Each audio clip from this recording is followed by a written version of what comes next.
अवधूत चिंतन श्री गुरुदेव दत्त.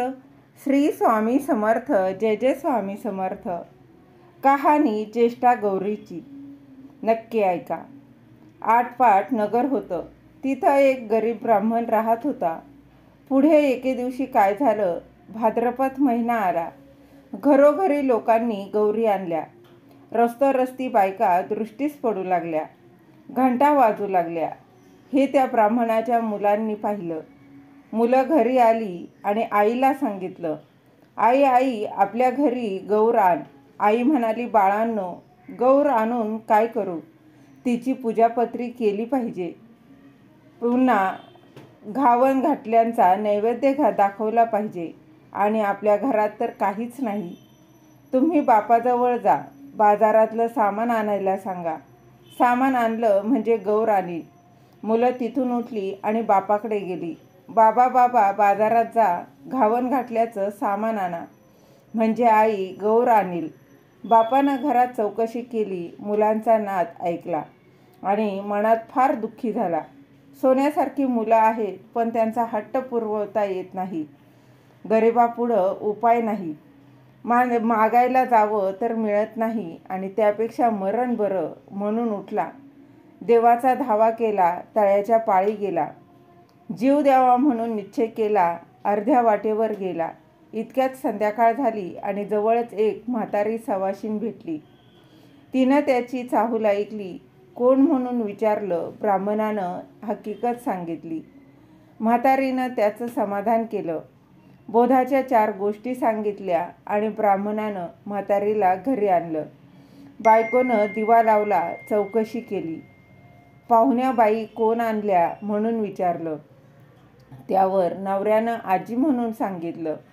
बायको घरात गेली आणि आंबिलाकरता कन्या पाहू लागली.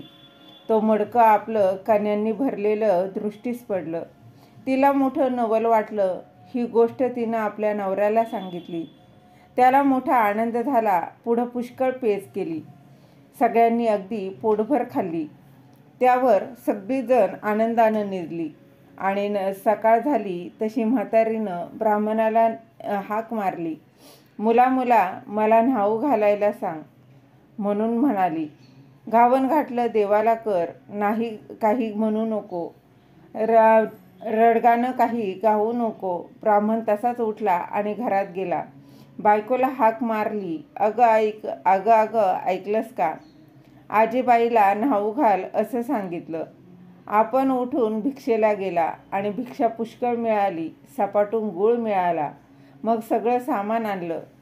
ब्राह्मणाला आनंद झाला. बायकोनं सर्व स्वयंपाक केला. मुलं बाळंसुद्धा पोटभर जेवली. म्हातारीनं ब्राह्मणाला हाक मारली. उद्या जेवायला खीर कर म्हणून सांगितलं. ब्राह्मण म्हणाला, आजी दूध कुठून आणू? तशी म्हातारी म्हणाली, तू काही काळजी करू नको. आता उठ आणि जितक्या गाई म्हशी पाहिजे, जेवढ्या गाई म्हशी पाहिजे असतील तिकडे खुंटपूर, तितक्यांना दावी बांध. संध्याकाळी गोजर मुहूर्तावर गाई म्हशींची नावे घेऊन हाका मार, म्हणजे त्या येतील. तुझा गोठा भरेल. त्यांचं दूध काढ. ब्राह्मणानं तसं केलं. गाई म्हशींना हाका मारल्या. त्या धावत आल्या. ब्राह्मणाचा गोठा गाई म्हशींनी भरून गेला. ब्राह्मणाने त्यांचं दूध काढलं. दुसऱ्या दिवशी खीर केली. संध्याकाळ झाली तशी म्हातारी म्हणाली, मुला मला आता पोस्ती कर. ब्राह्मण म्हणू लागला, आजी तुमच्या कृपेनं मला आता सगळं प्राप्त झालं. आता तुम्हाला पोस्ती कसे करू? तुम्ही गेलात म्हणजे हे सर्व नाहीसं होईल. म्हातारी म्हणाली, तू काही घाबरू नको. माझ्या आशीर्वादाने तुला काही कमी पडणार नाही. ज्येष्ठा गौर म्हणतात ती मीच. मला आज पोस्ती कर. ब्राह्मण म्हणाला, हे दिलेलं असंच वाढावं असा काही उपाय सांग. त्यावर गौरीनं सांगितलं, तुला येताना थोडीशी वाळू देईल.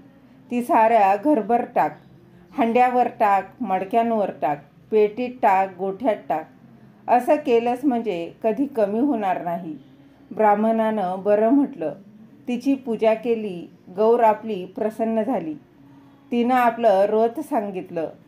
भादव्याच्या महिन्यात तळ्याच्या पाळी जावं. 2 खडे घरी आणावे, ऊन पाण्याने धुवावे. त्यानंतर ज्येष्ठा गौर व कनिष्ठ गौर म्हणून त्यांची स्थापना करावी. त्यांची पूजा करावी. दुसरे दिवशी घावन गोड, तिसरे दिवशी खीरपोळीचा नैवेद्य दाखवावा आणि सवाष्णींची ओटी भरावी, जेवू घालावं. संध्याकाळी हळद कुंकू वाहून बोळवण करावी, म्हणजे त्यातला अक्षय सुख मिळेल, सतत संपत्ती मिळेल. ही 60 उत्तराची कहाणी. 5 उत्तरी देवाच्या दारी. गायीच्या गोठी पिंपळाच्या पारी, सुफळ संपूर्ण. नक्की ऐका. श्री स्वामी समर्थ.